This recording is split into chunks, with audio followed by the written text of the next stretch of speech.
오늘 같이 나눌 말씀은 히브리서 12장 1절에서부터 3절 말씀입니다.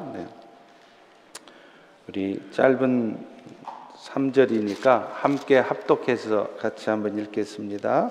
스크린을 봐주셔도 되겠습니다. 시작. 이러므로 우리에게 구름같이 둘러싼 허다한 증인들이 있으니 모든 무거운 것과 얽매이기 쉬운 죄를 벗어버리고 인내로서 우리 앞에 당한 경주를 하며 믿음의 주요 또 온전하게 하시는 이인 예수를 바라보자. 그는 그 앞에 있는 기쁨을 위하여 십자가를 참으사 부끄러움을 개의치 아니하시더니 하나님 보좌 우편에 앉으셨느니라. 너희가 피곤하여 낙심하지 않기 위하여 죄인들이 같이 자기에게 거역한 일을 참으신 일을 생각하라. 아멘. 성경에는 우리 신앙생활을 경주하는 것으로 비교하는 경우가 많습니다. 저는 개인적으로 그 경주, 운동 경기 중에서도 허들 경기가 우리 신앙생활과 비슷하다는 생각을 합니다. 허들 경기에서 우승을 하려면 먼저 열심히 달려야 되겠죠. 달리지 않고서는 결승점에 골인할 수 없기 때문입니다. 그런데 달리기만 하면 되는 것이 아니고 그 달리는 과정에서 계속해서 나타나는 여러 장애물들을 넘어야 된다는 것입니다. 그런데 여러분, 만약 허들 선수가 그 달리는 과정에서 허들을 넘어뜨리면 그게 실격이 될까요? 안 될까요? 실격이 아니랍니다. 다만 허들을 넘어뜨리면 그만큼 달리는 속도가 줄어들게 됩니다. 결국 결승점까지 갈 수는 있지만 상을 받지는 못한다는 것이죠. 그래서 선수들은 될 수 있으면 허들을 넘어뜨리지 않고 뛰어넘어야 합니다. 그런데 가만 보면 오늘날 우리 신앙생활이 꼭 허들 경기와 같다는 것입니다. 오늘 우리도 신앙의 경주를 할 때 열심히 달려야 합니다. 달리지 않고 가만히 앉아 있는데 결승점이 내 앞에 와주지 않습니다. 피곤하지만, 힘들지만, 때로는 포기하고 싶고 때로는 그만 달리고 싶지만 그래도 결승점을 향하여 열심히 뛰어야 되는 것입니다. 그 결승점이라는 것은 말할 것도 없이 영원한 천국이겠죠. 그런데 경주자가 그냥 그 영원한 천국 결승점에 골인만 하는 것이 아니라 상을 얻기 위해서는 허들을 쓰러뜨리지 않고 열심히 뛰어야 되는 것처럼 성도들도 그 천국을 향해 가는 그 여정 속에서 우리에게 다가오는 수많은 장애물들에 걸려 넘어지지 않고 그것을 뛰어넘어야 됩니다. 그래야 지치지 않고 포기하지 않고 그리고 마침내 열심히 달려서 결승점에 골인도 하되 상도 받을 수 있는 것이죠. 그래서 오늘 본문에도 우리 성도들의 신앙생활을 경주로 비유하고 있습니다. 오늘 본문 1절에 보시면 이러므로 우리에게 구름같이 둘러싼 허다한 증인들이 있으니 모든 무거운 것과 얽매이기 쉬운 죄를 벗어버리고 인내로 우리 앞에 당한 경주를 하며 이렇게 말씀하고 있습니다. 앞서 말한 것처럼 우리 신앙생활을 허들 경기로 비교를 한다면 우리는 살아가면서 수많은 장애물들을 넘어야 합니다. 마치 허들 경기하는 선수가 결승점에 골인할 때까지는 자기가 원하던 원하지 않던 몇 번의 장애물들을 넘어야 하는 것과 같은 것입니다. 그리고 그 과정에서 정말로 필요한 것은 인내입니다. 아무리 열심히 달려도 아무리 힘을 내어서 뛰어도 다가오는 장애물에 걸려서 넘어지고 또 그게 너무 힘들어서 포기해버린다면 그것은 아무런 의미가 없기 때문인 것입니다.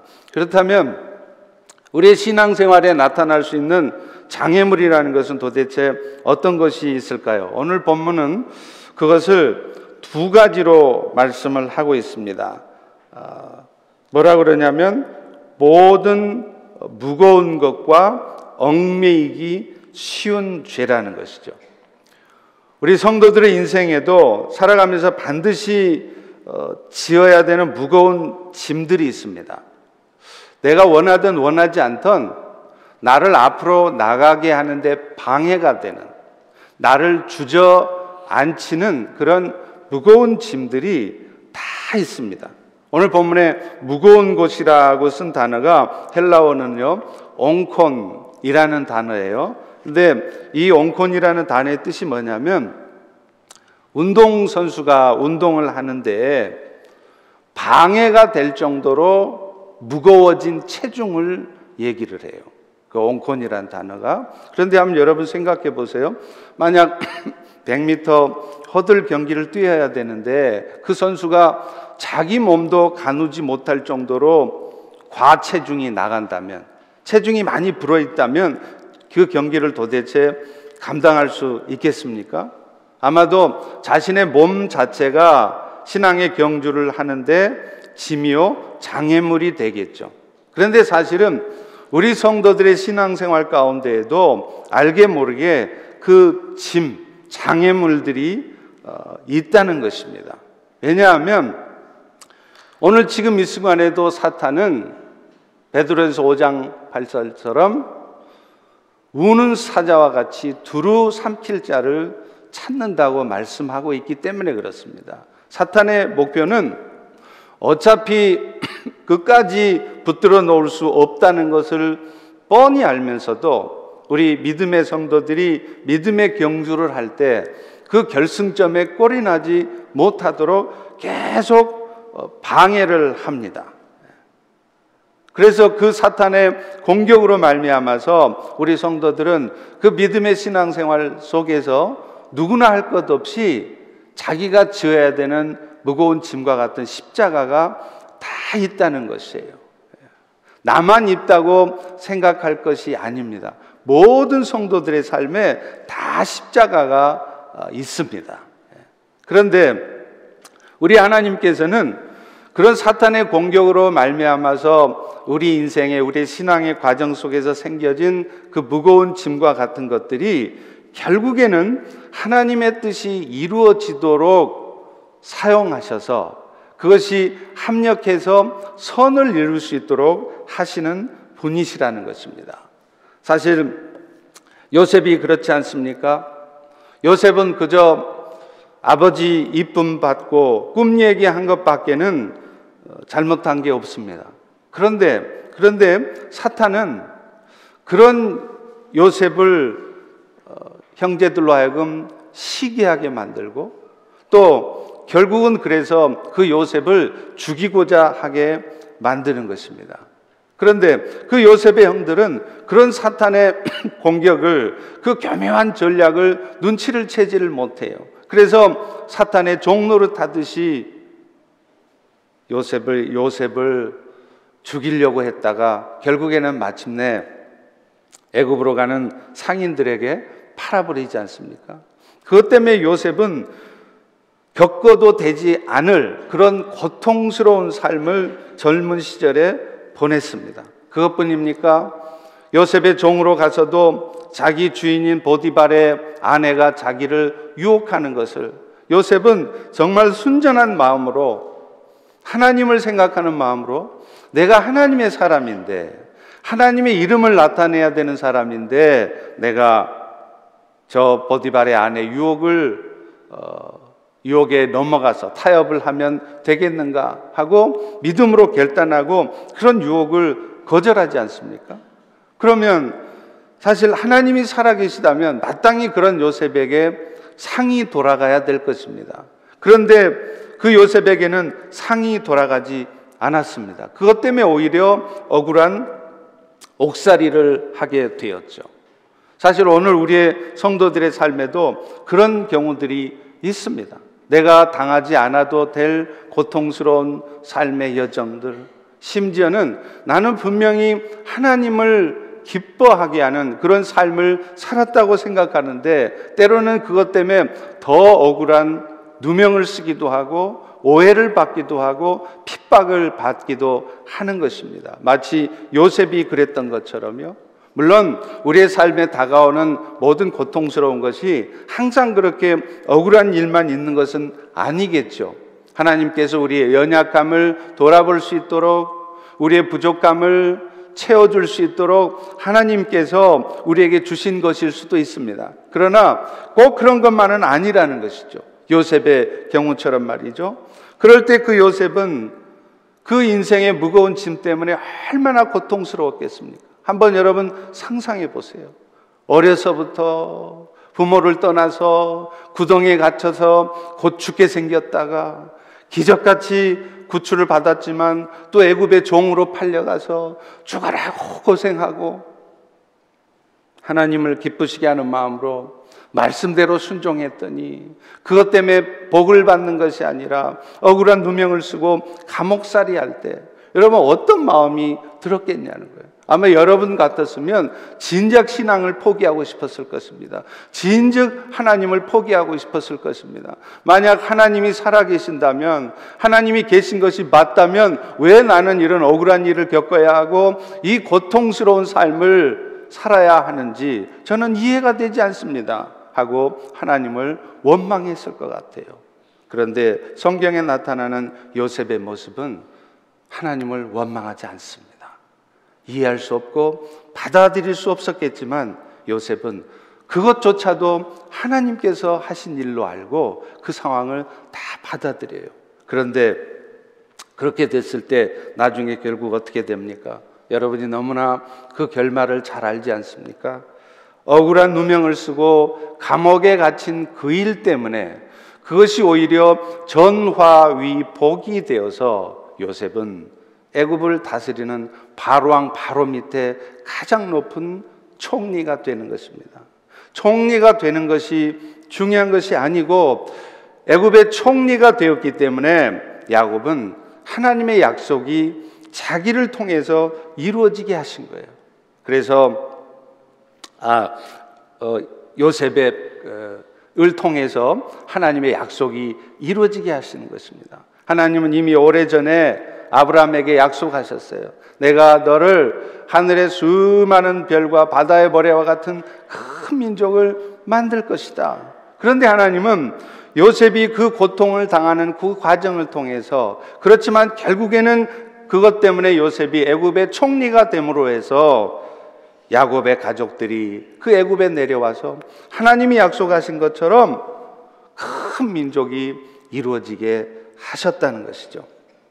요셉은 잘 이해할 수 없었고 받아들일 수 없었지만, 그래서 어쩌면 15년이 넘는 그 시간 동안 참 힘들게 스트러글하며 지냈겠지만 나중에 어느 순간 자기의 눈앞에 나타난 형들을 보면서 또 아버지를 보면서 맞구나, 하나님이 이 일을 위해서 나를 통해서 하나님의 역사를 이루시기 위해서 이 일을 하셨구나라는 것을 깨닫습니다. 그래서 여러분이 잘 알다시피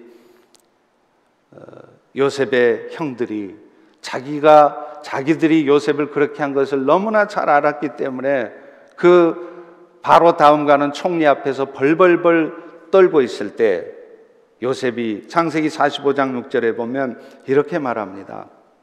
형들이여 두려워 마소서. 나를 애굽으로 보낸 것은 형들이 아니고 하나님이십니다. 하나님께서 야곱과 가정의 생명을 구하시려고, 다시 말하면 큰 구원의 역사를 이루도록 하시기 위해서 나를 보내신 것이다 라고 말씀하면서 그 요셉은 어쩌면 사람의 생각으로 하면 계속해서 이를 갈며 마음속으로 미워하며 원망하고 있었을 그 형들을 용서할 뿐만 아니라 오히려 축복하게 되었던 것입니다.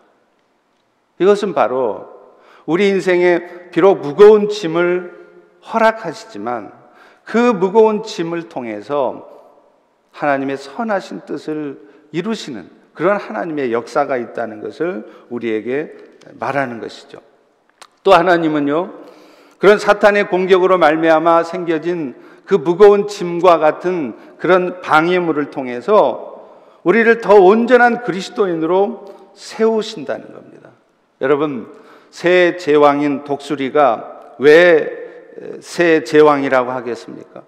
폭풍이 몰아치면은요, 다른 많은 작은 새들은 정말 귀신같이 알고 그 폭풍이 몰아칠 것을 알고 다 바위 틈으로 숨는답니다. 그 폭풍을 맞받아치기가 두려운 것이겠죠. 그런데 독수리는요, 그 폭풍우가 몰아칠 때 오히려 날개를 쫙 펴고 비상을 합니다.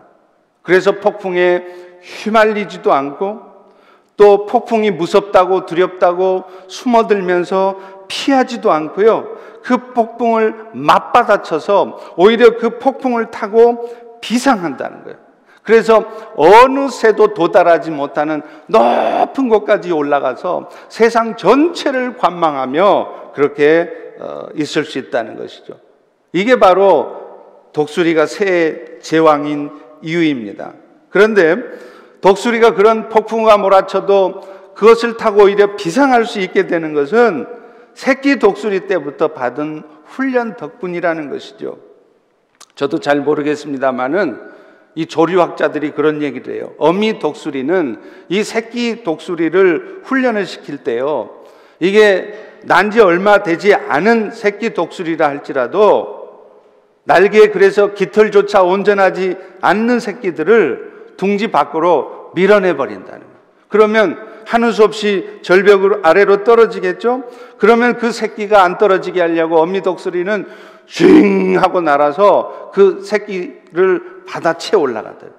그랬다가 둥지에 앉혀놓으면 이제 좀 휴 하고 한숨을 내쉬고 쉴만하면 또다시 밀어버린다. 그래서 절벽 밑으로 떨어지면 또 쉥 하고 받아쳐서 새끼를 끼어 올라가고, 그러면 그 와중에서 이 새끼 독수리도 안 떨어지려고 그 깃털 별로 안 난 그 날개를 계속 파덕파덕 하면서 날개짓을 한다는 것이죠. 그런데 그러다가 마침내 이 나는 법을 알게 되고 비상하는 법을 알게 된다는 것이죠.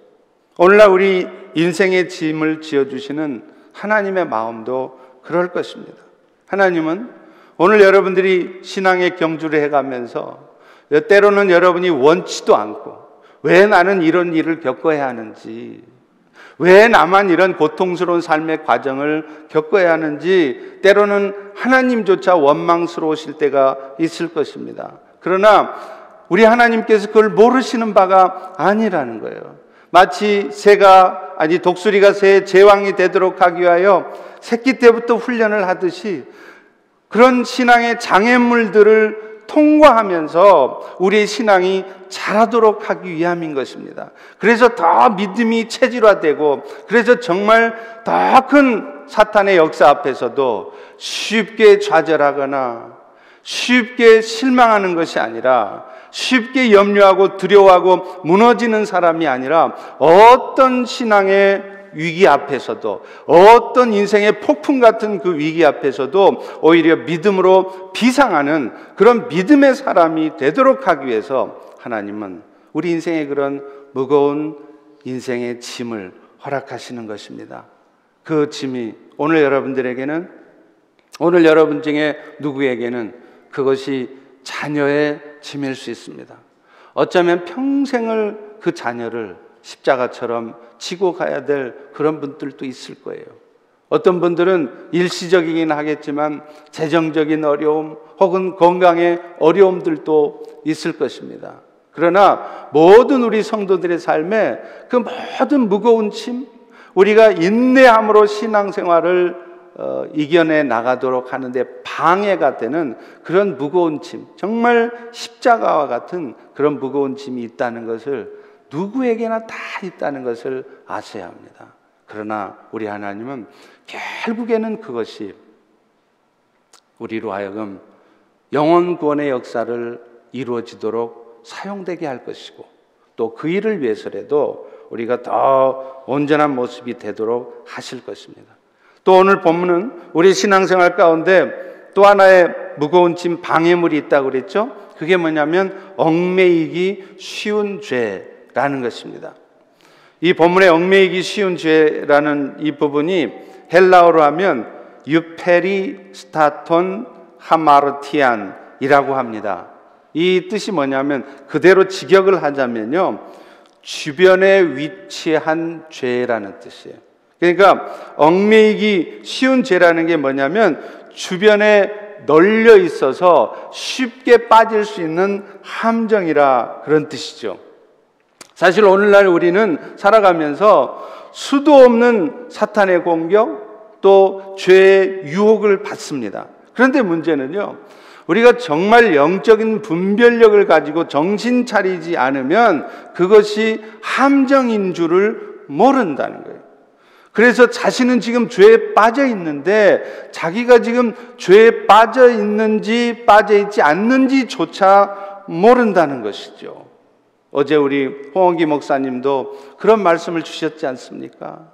우리의 삶은 혈과 육의 싸움이 아니라 하늘에 있는 악한 영들과의 싸움이라는 거예요. 그런데 영적인 분별력을 갖고 영적인 잠에서 깨어나지 않으면 그런 싸움이 하늘에 있는 악한 영들과의 싸움이 아니라 혈과 육의 싸움이 돼버립니다. 그래서 마치 이전 투구처럼 진흙탕에서 그 싸움하는 개들이 서로 물고 서로 뜯고 그렇게 해서 막 진흙탕이 범벅이 되어지는 그런 일들이 생겨진다는 거예요. 왜 그러느냐 하면 우리의 삶이 혈과 육의 싸움이 아니라 하늘에 있는 악한 영들과의 싸움이라는 사실, 우리 눈앞에 펼쳐지는 모든 인생의 어려운 상황들, 복잡하고 힘든 이 모든 상황들 뒤에는 영적인 부분이 있다는 것입니다. 사탄이 그런 것들을 노리고 우리 가운데 덫처럼 펼쳐놓은 것이 있다는 것이죠.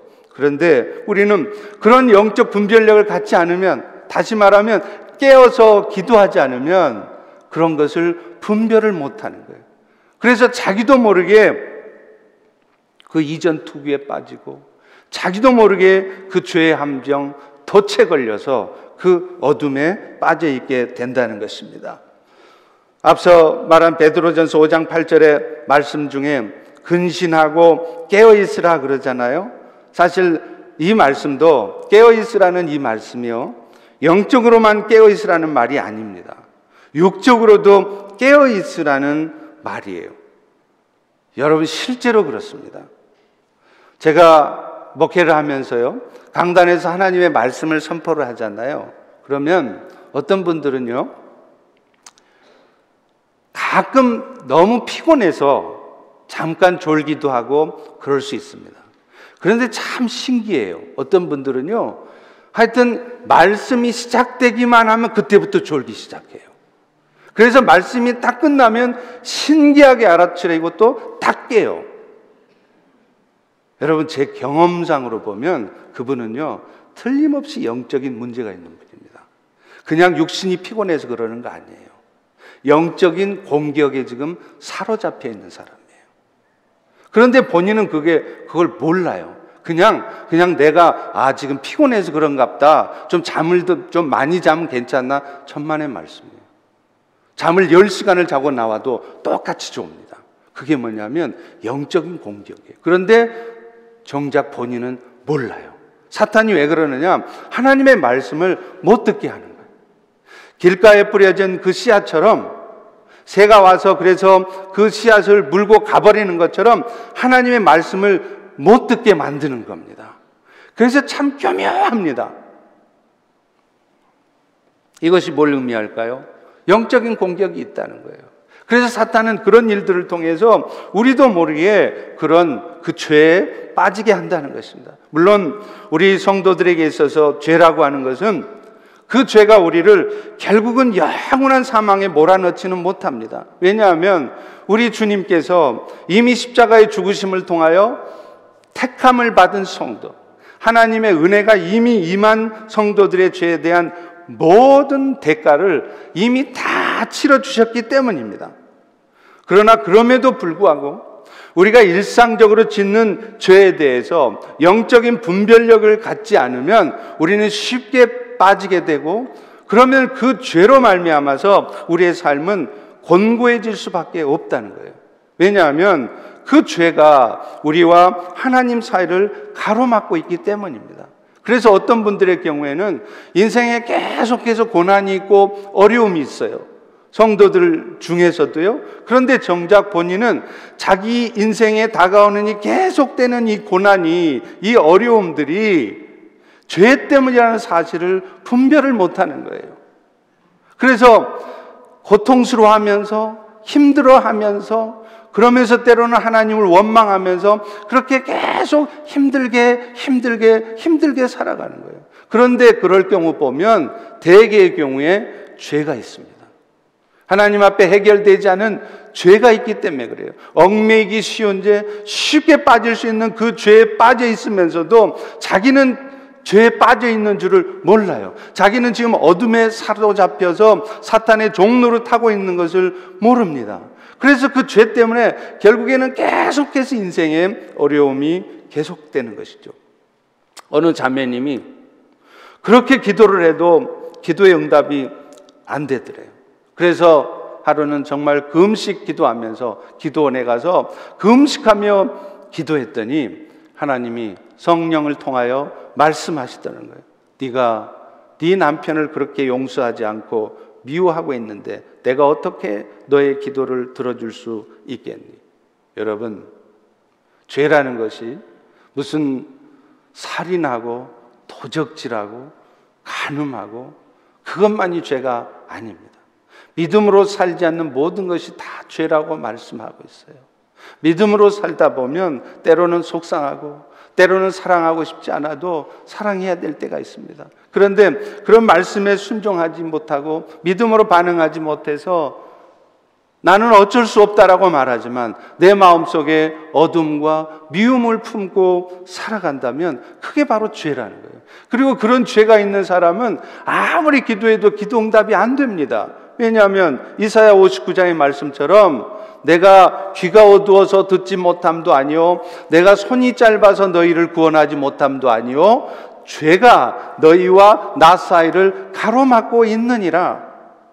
이 죄가 해결되어 있지 않기 때문에 아무리 기도해도 응답이 되지 않는 거예요. 아무리 기도해도 마음속에 남편을 용서하지 않고 미워하고 있는 그 마음이 있으니 응답이 되지 않는 것입니다. 그렇기 때문에 죄가 우리와 하나님 사이를 가로막고 있지 않는지 우리는 늘 살펴봐야 된다는 것입니다. 그런데 이 죄는요, 또 놀라운 능력이 있어요. 이 죄는 죄에 빠진 그 사람만 죄에 빠지게 아니라 주변의 사람들도 블랙홀처럼 그 죄에 함께 빠지게 하는 능력이 있어요.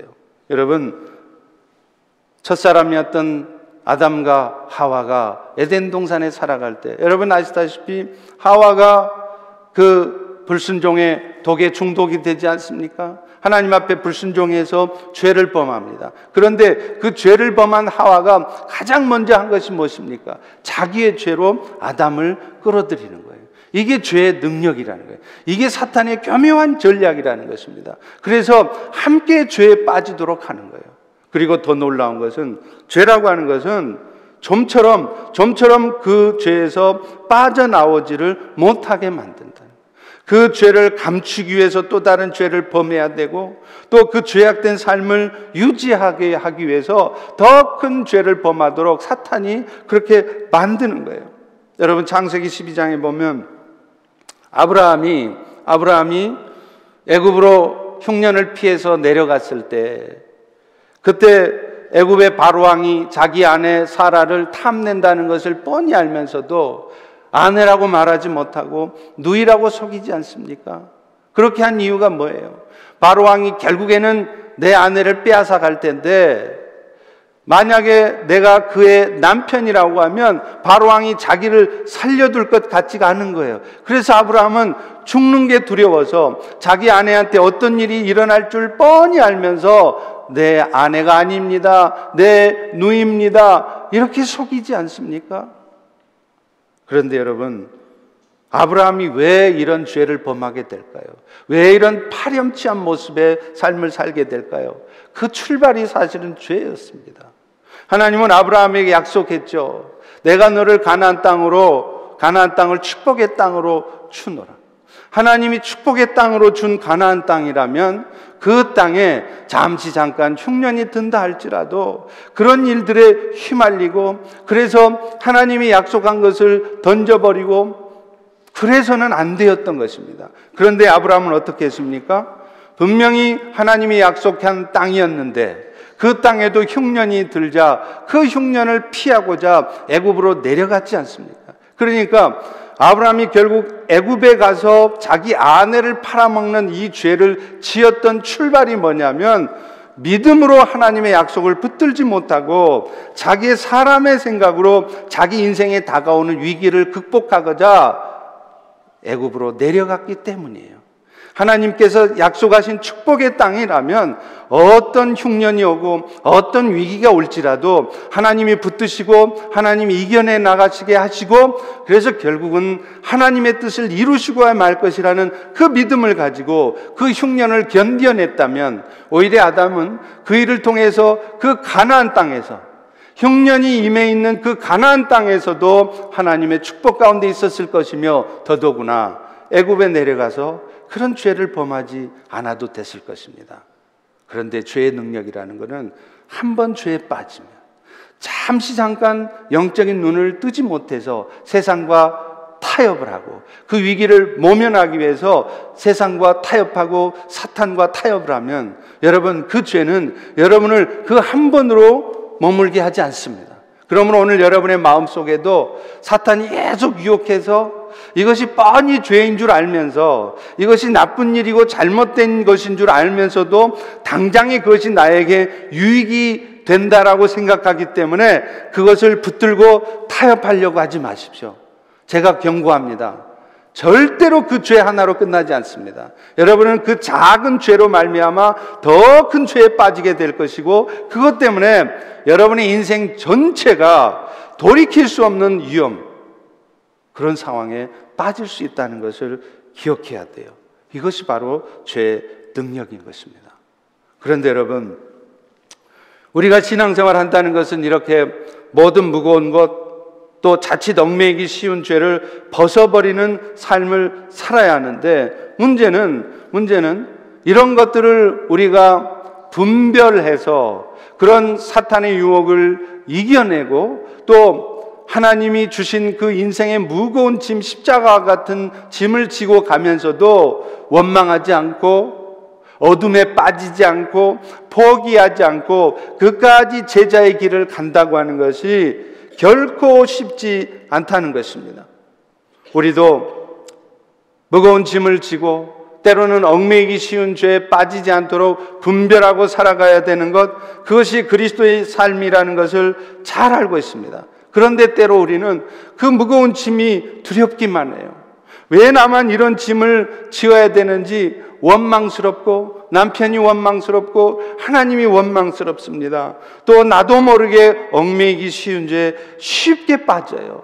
그래서 그것이 뻔히 죄인 줄 알면서도 나에게 유익이 될 것 같아서, 나에게 조금 도움이 될 것 같아서 금방 세상과 타협하며 살아간다는 것입니다.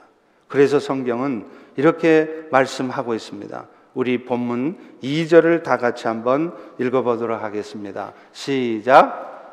믿음의 주요 또 온전케 하신 이 예수를 바라보자. 여기서 예수를 바라보자는 말씀이 영어 성경에 보면 너무나 잘 아시죠? 제가 수도 없이 한 말씀이니까요. Fix your eyes on Jesus. 여러분의 눈을 여러분의 눈앞에 펼쳐지는 문제 상황에 자꾸 두지 마시기 바랍니다.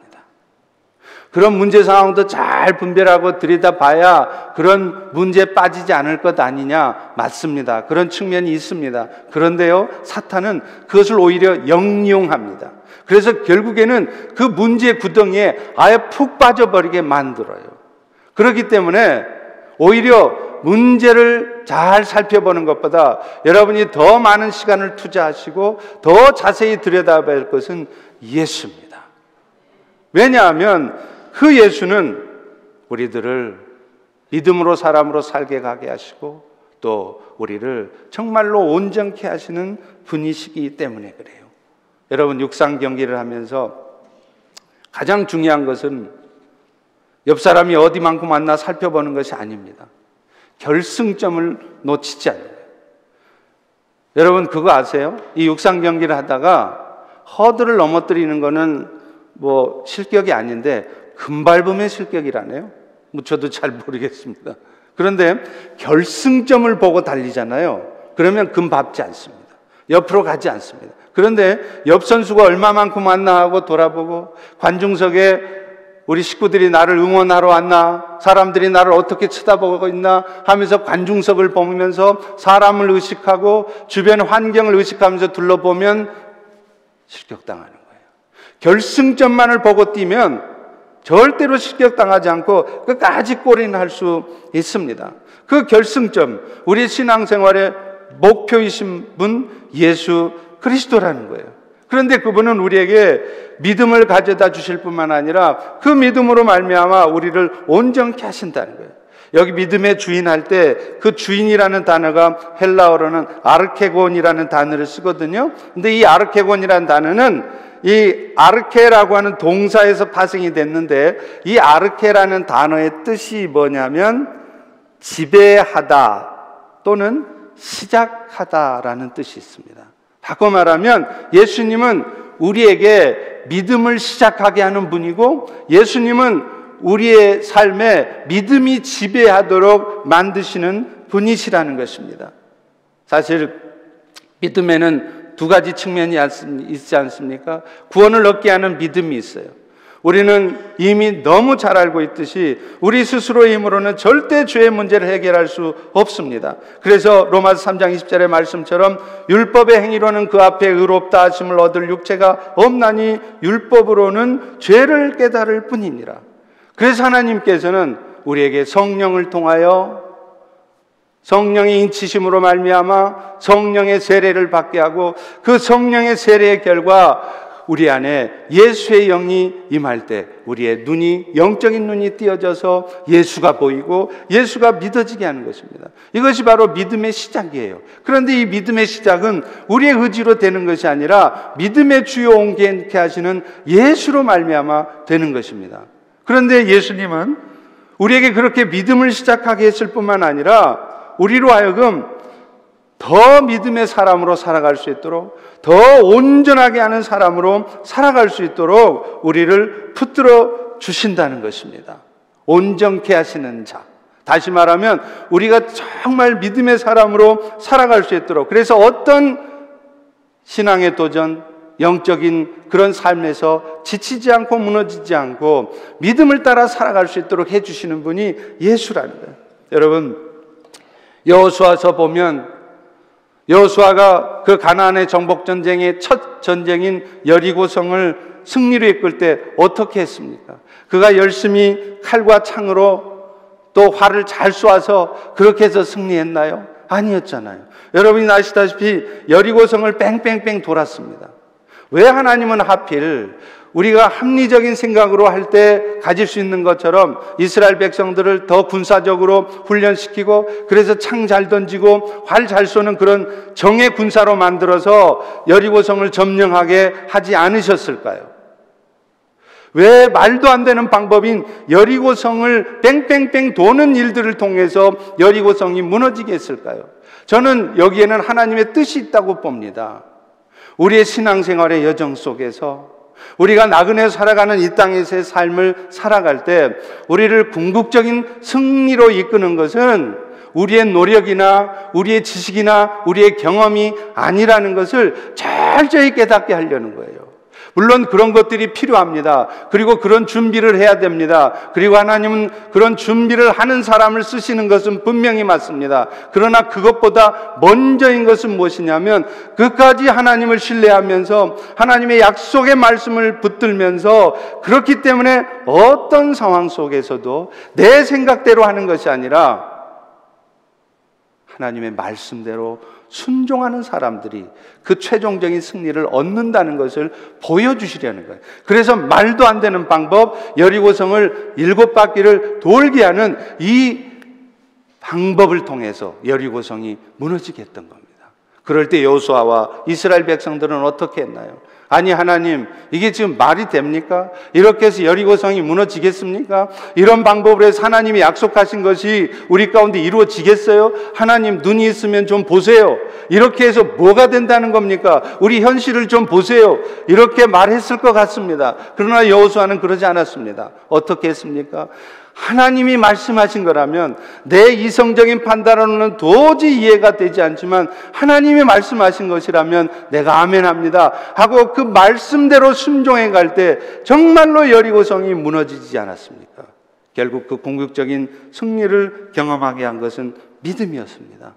그런데 그 믿음은 우리의 의지로 되는 게 아니라는 거예요. 여러분이 오늘도 말씀을 들으면서 나도 믿음으로 살아야 되겠구나, 새해는 정말 내가 믿음으로 살아야지, 아무리 결단하셔도 여러분의 결단으로 믿음이 생겨지는 것이 아닙니다. 어떻게 된다고요? 믿음의 주요 온전케 하신 예수를 보셔야 돼요. 예수를 계속 묵상하셔야 된다는 것입니다. 여러분, 예수를 묵상할 때 오늘 본문 말씀 2절 3절에 보세요. 그분은 그 앞에 있는 기쁨을 위해서 십자가를 참았습니다. 부끄러움도 개의치 않으셨습니다. 인류 구원의 그 놀라운 그 영광스러운 일을 생각하면서 예수님은 그 십자가의 모든 고통을 다 참으셨어요. 로마 군병의 그 침뱉임을 당하고 채찍에 맞고 조롱당하는 그 고통을 다 참으셨습니다. 여러분들이 하나님이 지게 하신 그 십자가를 지고 갈 때 여러분들이 누군가를 모독하고 여러분들을 조롱하고 여러분이 실제적으로 채찍에 맞아서 육체의 고통을 받을 때 그 고통을, 그 십자가를 어떻게 참아내시렵니까? 의지로 되지 않습니다. 그런데 어떨 때 된다고요? 앞에 기쁨을 위하여 그 십자가를 개의치 않고 부끄러우심을 참았던 예수를 묵상하면 된다는 거예요. 저도 그렇습니다. 때로는 힘들 때가 있습니다. 부족한 내 자신에 대해서 실망스러울 때가 있어요. 내가 이러고서도 무슨 목사인가 싶고, 어떨 때는 당장 모든 것을 내려놓고 포기하고 싶을 때도 수도 없이 다가옵니다. 그러나 그럴 때마다 저도 다시 예수를 바라봅니다. 그러면 예수님이 당하셨던 그 십자가의 고난, 그 앞에 기쁨을 위하여 기꺼이 부끄러움 당하셨고 그 앞에 기쁨을 위하여 기꺼이 그 고통을 감내하셨던 그 예수의 고난이 묵상될 때, 그렇지, 예수님도 나를 위해 그렇게 하셨는데 내가 이것을 참지 못하면서, 내가 이것을 인내하지 못하면서 어떻게 하나님의 역사를 이루어낼 것인가, 다시 마음을 다잡고 일어서서 가는 것입니다. 오늘 여러분들도 인생의 무거운 짐 앞에 좌절하지 마십시오. 무너져 있지 마십시오. 지금 이 순간에도 주님이 일하고 계십니다. 주님이 역사하고 계십니다. 주님이 여러분의 고통과 아픔, 무거운 짐을 다 알고 계십니다. 한순간의 오차도 없이 주님은 일하고 계십니다. 그 주님을 신뢰하세요. 그 주님의 십자가의 고난을 묵상하십시오. 그럴 때 여러분이 그 무거운 짐을 이겨낼 수 있습니다. 그리고 말씀으로 오신 예수를 바라보십시오. 예수를 본다는 게 맨 무슨 예수 초상화를 본다는 것이 아니라 말씀을 본다는 거예요.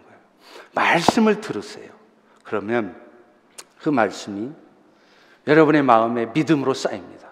오늘 이 아침처럼 많이 피곤하시죠? 잠자고 싶죠? 그래도 이 은혜의 자리에 오셔서 말씀을 들어보세요. 그러면 이 말씀이 여러분의 심령을 막 새롭게 해요. 여러분 안에 있는 막 더러운 죄들이 다 드러나게 합니다. 그런데 이 말씀을 듣지 않으면은요, 여러분 안에 지금 죄가 있다는 것조차 몰라요. 내가 지금 죄와 어둠에 빠져 있다는 것조차를 몰라요. 그런데 말씀을 들으면서 내가 죄에 있었구나, 이것이 죄였구나 깨닫습니다. 깨달을 뿐만 아니라 그 죄로부터 빠져나올 수 있는 힘이 그 말씀으로부터 오는 거예요.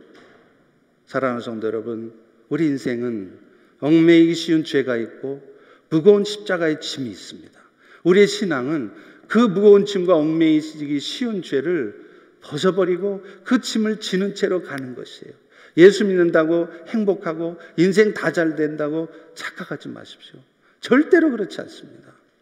그럴 때 우리는 예수를 바라봄으로만 승리할 수 있다는 사실을, 그래서 이 한 해는 정말 예수의 고난을 묵상하면서 예수의 말씀을 듣기를 즐겨함으로 십자가의 승리를 맛보는 한 해가 되겠다고 다짐하시기를 축원합니다. 기도하겠습니다. 아버지 하나님, 오늘도 피곤하여 낙심하지 않기 위해 자기를 거역한 일을 참으셨던 예수를 생각하라고 말씀하시니 감사합니다. 우리 얽매이기 쉬운 죄, 쉽게 빠질 수 있는 그 유혹에 빠지지 않도록 우리가 정신을 차려서 기도하고 정신을 차려서 하나님의 말씀을 들으라고 하시니 감사합니다. 오늘 혹여 죄에 빠진 자가 있습니까? 자신도 의식하지 못하지만 그것이 죄인지조차도 모르고 어둠에 있는 자가 있습니까?